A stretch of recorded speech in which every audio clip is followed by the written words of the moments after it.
Kourou, Guayana Francesa, 9 de julio. El vuelo inaugural del cohete europeo Ariane 6 se desarrolló con éxito en su fase de despegue y puesta en órbita de los satélites, pero al final de la misión se produjo una falla que imposibilitó que la etapa superior del lanzador reentrara en la atmósfera para destruirse. Luego de una década de trabajo, científicos e ingenieros europeos lograron el lanzamiento con éxito del Ariane 6. Ariane 6 es el nuevo vehículo de lanzamiento de carga pesada de Europa que reemplaza a su predecesor, Ariane 5, de gran éxito. Modular y ágil, Ariane 6 tiene una etapa superior reiniciable que le permite lanzar múltiples misiones en diferentes órbitas en un solo vuelo.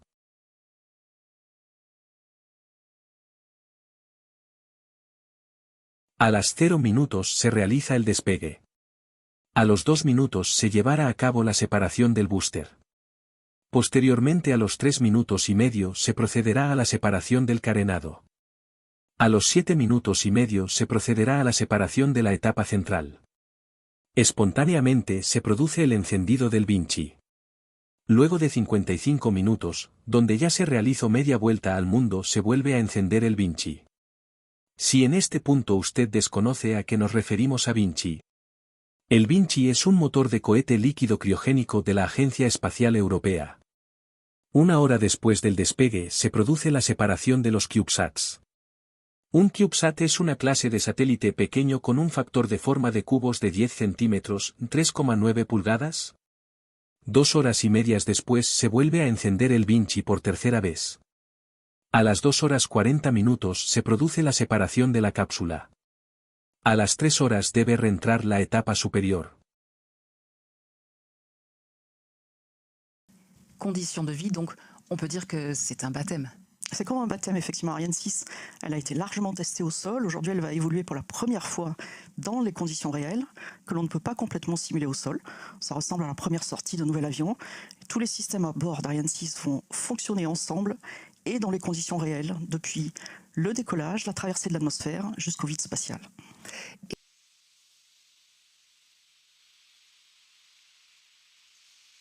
À tout de DDO, attention pour le décompte final.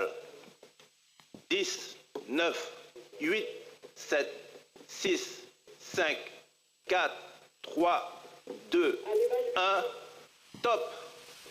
Allumage 2 ESR, décollage.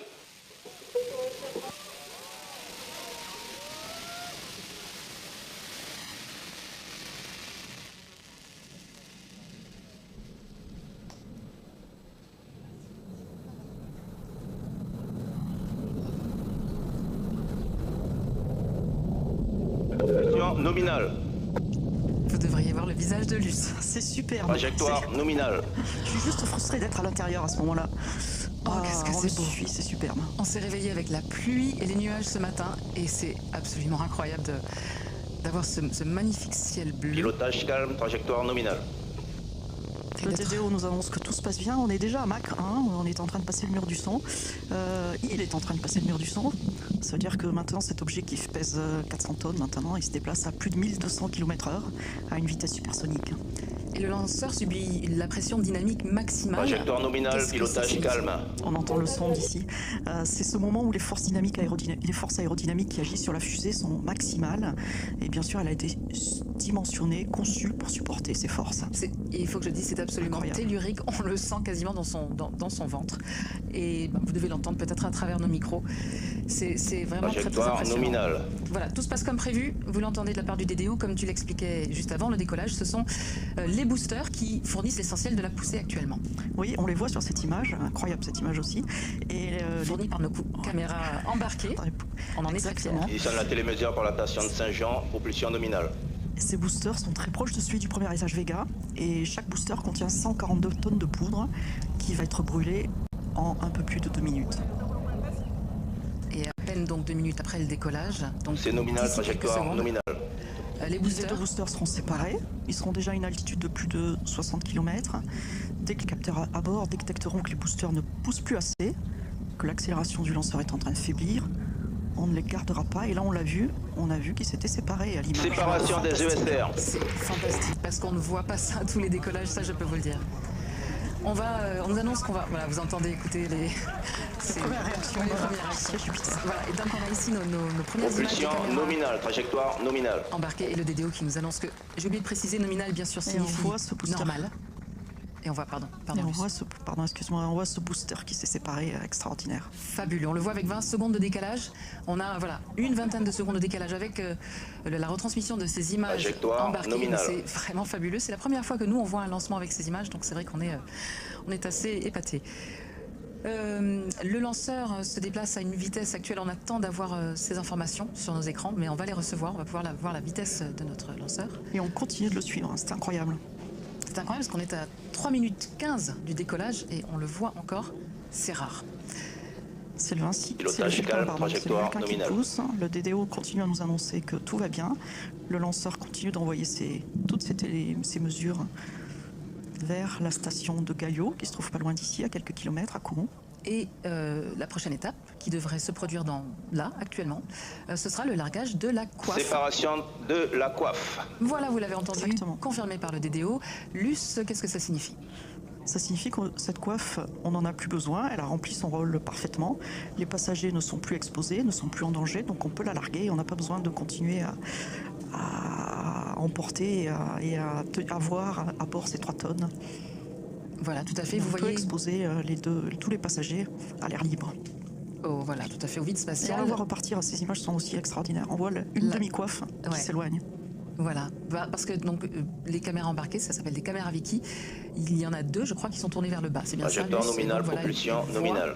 Les boosters. Ce qui se passe en bas et après, ensuite on verra ce qui se passe vers le haut, effectivement. Voilà, et ensuite on passera vers une autre visibilité. Donc, juste pour expliquer, l'écran que vous voyez actuellement sur la gauche, les caméras embarquées sur la droite, c'est une prédiction des images de synthèse de ce qui est censé se produire actuellement dans l'espace. Et en haut, vous voyez donc la trajectoire, la ligne jaune, la trajectoire de notre lanceur, l'altitude, la distance. Trajectoire nominale, il reste moins de 3 minutes de propulsion du Vulcain. Et vous l'avez entendu, donc tout se passe normalement. Nous sommes à une vitesse de 2,46 km/s actuellement. Le lanceur reste propulsé par ce Vulcain 2.1. Il va pousser pendant un peu plus de 7 minutes 30 au total. Il continue de prendre de l'altitude, comme on le voit là, à 150 km maintenant, un peu plus de 150 km d'altitude. Il tourne, je ne sais pas si on le voit bien à l'écran, mais il est légèrement en rotation sur lui-même, très lente, pour bien répartir propulsion nominale, trajectoire conforme à l'attendu. Les ambiances thermiques. Il mesure au total 32 mètres de haut, donc quasiment plus de la moitié du lanceur en fait. C'est ce qu'on appelle le mode barbecue, ce que tu décrivais, ce tourne-broche. Bon, on y reviendra un petit peu plus tard. Tu vas nous l'expliquer. Et il contient surtout 150 tonnes. Il reste moins de 2 minutes de propulsion du Vulcain liquide.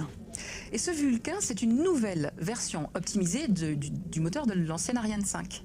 Oui, c'est une évolution du Vulcain 2 qui était utilisé sur Ariane 5, avec une conception simplifiée, des innovations technologiques et des mesures d'industrialisation pour réduire son coût. Parce que l'un des objectifs principaux d'Ariane 6, c'est d'atteindre un coût inférieur à celui d'Ariane 5, avec des pièces fabriquées en 3D, processus de fabrication de la tuyère simplifié, nouveau. On a aussi un dispositif, vous l'avez peut-être vu rapidement au décollage, pour les plus connaisseurs, un dispositif d'allumage de la chambre par le sol, avec 4 chalumeaux pour éviter d'emporter ça à bord, et 2 turbopompes qui alimentent en hydrogène et oxygène ce moteur. Celle pour l'hydrogène, pour lui donner un ordre de grandeur, 33 000 tours par minute. Donc 33 tours par minute, on voit, c'est un tour de disque, mais là, 33 000, 1000 fois plus, 33 000 tours par minute, c'est incroyable. Et comme tu le disais, donc les 17 passagers sont maintenant exposés au vide spatial. Est-ce que tu peux nous rappeler quelle est la trajectoire du lanceur pour la mission d'aujourd'hui? Où est-ce qu'on va? Il est parti vers le nord, nord-nord-est, 25 degrés est, donc légèrement à l'est. Il est suivi par les stations, donc il est en train de se propulser au-dessus de l'Atlantique. Il est suivi pour le moment par les stations de Gallo, pas loin d'ici, puis de Santa Maria des Açores. Il fera presque 2 tours autour de la Terre aujourd'hui, pendant un peu moins de 3 heures. Et au moment où on parle, on est à 7 minutes 28 après le décollage. Qu'est-ce qu'il reste du poids initial du lanceur? Il reste encore un peu plus de 60 tonnes pour le moment. Fin de mission sauvegarde. Et dès qu'on aura séparé l'étage supérieur, il ne restera que 39 tonnes environ pour l'étage supérieur. Et ils vont extinction du moteur Vulcain. Voilà. Exactement, vont s'enchaîner plusieurs étapes importantes. Séparation LLPM. l'extinction du moteur Vulcain, vous l'avez entendu, suivi de très près par la séparation de l'étage principal. Et puis, il y aura le premier rallumage du Vinci. Allumage du moteur Vinci. Voilà les réactions, parce que bien sûr, c'est la grande nouveauté de cette fusée, c'est son moteur rallumable, on le disait tout à l'heure. Oui, là, il entame son premier boost. Donc c'est vraiment, ah oui, c'est très très beau ces images aussi. Propulsion nominale. On voit l'étage inférieur se séparer. Avec 20 secondes de décalage, hein, c'est pour ça qu'à chaque fois ça arrive juste voilà, après l'annonce du DDO, bien sûr. Oh, c'est fabuleux, regardez ça. Et on voit ce moteur Vinci qui a été allumé. Il peut se rallumer jusqu'à 3 fois supplémentaires. Pour cette mission, on l'a dit, il ne sera allumé que 3 fois au total parce que c'est suffisant. Et c'est vrai que cette capacité à se rallumer lui donne une grande polyvalence, une versatilité qui va lui permettre de remplir des missions très différentes sur un seul vol, comme on prenait tout à l'heure l'analogie du bus scolaire. Il permet de placer différents satellites sur différentes orbites. La propulsion est nominale. Donc ce premier boost, il est là pour continuer et aller jusqu'à première orbite intermédiaire. Le deuxième boost permettra de circulariser l'orbite avant de séparer les CubeSats à bord, qui seront séparés, c'est une orbite circulaire. Et le deuxième rallumage, lui, servira à remettre l'étage et ces 2 capsules à bord sur une trajectoire de rentrée vers la Terre. Et moi, je n'écoute plus Luce parce que je suis en admiration totale devant ces images que je trouve, les couleurs sont calme, incroyables. Propulsion nominale. Et puis, je l'ai déjà entendu pendant la répétition. C'est une blague, c'est une blague. Ce moteur, donc, ce moteur Vinci, c'est le fruit d'une véritable coopération européenne, Luce. Oui, il a été conçu et fabriqué par Ariane Group, l'étage, je parle de l'étage, pardon. L'étage a été conçu et fabriqué par Ariane Group à Brême, en Allemagne du Nord, autour du moteur Vinci, donc qui a été conçu en Normandie, à Vernon. Et cet étage a été testé à Lampolshausen sur un banc de test opéré par l'agence spatiale allemande, le DLR. Donc, Vinci est éteint, Ariane 6 est en phase balistique, mais bénéficie tout de même d'un système de propulsion, Luce. Oui, Lise, tout n'est pas éteint à bord. Le Vinci, certes l'est, mais il y a ce qu'on appelle à bord de l'étage une unité de propulsion auxiliaire, APU en anglais, qui est un système qui a été développé spécifiquement pour Ariane 6. Je vais essayer de vous expliquer à quoi il sert, là, il va falloir s'accrocher un peu. C'est une unité qui a 2 fonctions qui doivent être remplies en parallèle. D'abord, mais une des 2 fonctions, effectuer des poussées pour plaquer les ergols dans les réservoirs du côté dit du moteur, avec 2 intérêts pour cela. Quand on est dans une longue phase orbitale, il faut éviter de perdre des ergols par évaporation. Et sans cette douce poussée, les ergols flotteraient en microgravité à l'intérieur des réservoirs, un peu comme des astronautes dans une station spatiale. Ils pourraient de ce fait toucher les parois chaudes et ainsi s'évaporer. Donc ça, c'est pendant une phase orbitale. Et juste avant le rallumage du Vinci, ça permet aussi, par ce petit système, de guider les propergols vers le moteur pour l'aider à se rallumer. Donc ça, c'est la première fonction. Et une deuxième fonction de cette APU, pressuriser les réservoirs de l'étage supérieur. Pour cela, l'APU prélève un petit peu d'oxygène liquide et d'hydrogène liquide dans les réservoirs et il les transforme en gaz dans un générateur de gaz qui est à bord. Et cela permet de diminuer le besoin d'hélium qui coûte assez cher pour pressuriser les 2 réservoirs de l'étage supérieur. Et cette pression dans les réservoirs, elle est constamment ajustée. C'est un système très intelligent qui constamment ajuste cette pression. Dans certaines phases, elle doit être assez faible pour maintenir une température basse afin d'éviter que les ergols s'évaporent, comme je le disais. Et à d'autres moments, il y a besoin de pousser, par exemple pour le Vinci. Et il faut que cette pression à ce moment-là soit suffisamment élevée. Et c'est ce qui va faire repressuriser les réservoirs avant d'initier ce Vinci pour une deuxième allumage. Et le premier ensemble de passagers sera éjecté dans une petite dizaine de minutes. La deuxième séparation se produira environ 1h30 plus tard. Pour cette première séparation, le moteur Vinci va donc se rallumer. Acquisition de la télémesure par la station de New-Norcia. Ah, voilà, nous avons donc entendu parler des DDO acquisition. Comme prévu par la station en Australie de New-Norcia, donc ça veut dire qu'il est exactement là où on l'attend. Et c'est cette station qui va pouvoir observer ce deuxième boost. Deuxième allumage Vinci. Voilà, qui vient d'être annoncé ici par la DDO. On entend les applaudissements de la salle. Le moteur s'est rallumé, ça c'était vraiment un point très très important. Et il se rallume très peu de temps, il se rallume 22 secondes, juste le temps de circulariser l'orbite. D'ailleurs, on voit sur les images de synthèse propulsion nominale qu'il s'est probablement déjà éteint. Inspection du moteur Vinci. Voilà, on vient de confirmer. On vient d'entendre. Donc c'était quoi, 20 secondes, je crois 22 secondes. Voilà. Donc voilà, ça c'est vraiment très important parce que ça prouve que ce moteur qui peut s'allumer jusqu'à 4 fois, pour cette mission-là il va s'allumer 3 fois, mais donc il a réussi cette fois-ci à s'allumer 2 fois pour l'instant, on attend la 3e. Et ça c'est clé, effectivement, cette faculté du lanceur de ce moteur Vinci à se rallumer, et on voit que les gens qui sont toujours près de nous à la montagne, l'orbite atteinte à la fin du deuxième boost Vinci est correcte.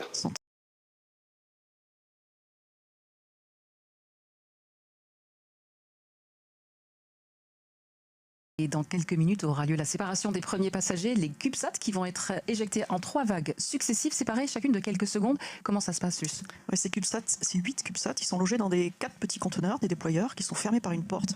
Les portes vont s'ouvrir progressivement et pour permettre aux CubeSats de s'échapper, poussés par des ressorts.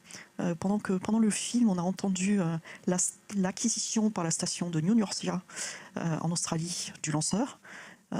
Et on a entendu aussi je ne sais plus ce qu'il a dit. La fin de l'APU, je crois. Ah oui, la fin de la manœuvre de se mettre en place pour la manœuvre de mise en position pour pouvoir déplacer, pour pouvoir éjecter ces 8 CubeSats. Tout à fait. Voilà. Et là, on est sur une altitude de séparation, sur une trajectoire circulaire, comme on a dit, à 580 km d'altitude. 585, on le voit à l'écran. Et on est à la vitesse parfaite. C'était celle qui était ciblée. Je vois qu'il y a... On est à extinction APU. Km/s, extinction de l'APU, voilà, il l'a confirmé maintenant. L'APU, exactement. Mon erreur. Comme prévu. Et on est à la vitesse souhaitée pour la première séparation qui doit avoir lieu maintenant, pile. On va attendre confirmation du DDO. On va se taire quelques instants. Donc on les voit sur les images de synthèse. Ces séparations. Début de la séquence de séparation des CubeSats. Voilà, on peut imaginer ce qui se passe actuellement. La simulation de ce qui doit se passer. Voilà. Premier CubeSat déployé. Remplacé par les vraies images. Les images des caméras. Donc 20 secondes de délai. Donc voilà, les premiers partent. 3 secondes après, on doit voir les suivants partir. Je ne sais pas si la caméra est bien orientée pour les voir. Ce que je me disais. Et ensuite, encore 6 secondes plus tard, la troisième vague. Ouais, mais je crois qu'on a vu la première. Déjà l'ouverture de la début de séparation des CubeSats. À tous aux DDO, un peu de calme s'il vous plaît. La mission n'est pas finie.